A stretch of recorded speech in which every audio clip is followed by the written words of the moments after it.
Today I'm going to show you how to adjust the length of your foundation chain at the end of your first row.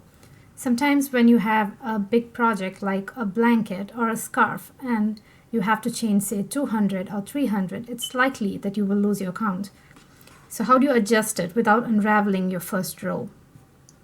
Work to the end of your row except for the last chain.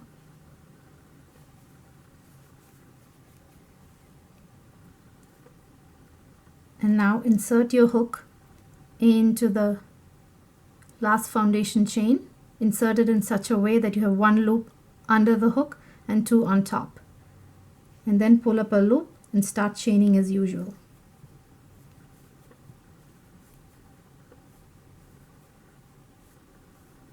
When you have enough chains, I'm trying for 5, so 1, 2, 3, 4, 5.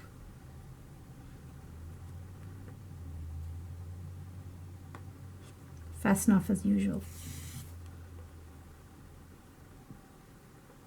1, 2, 3, 4, 5 chains.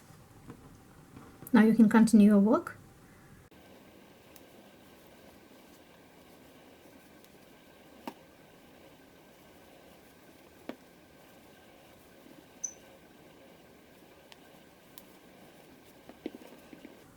And see, you won't even be able to tell that you've added an extension.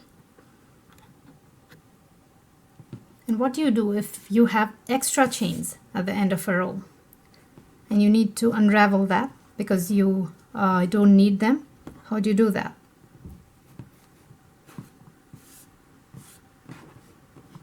You insert your hook into the last foundation chain and pull the loop on the left out like that.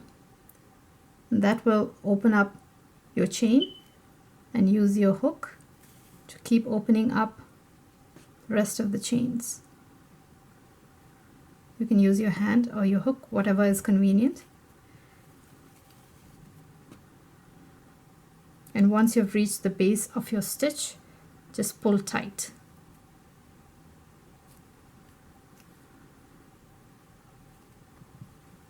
See, you don't have any extra chains now.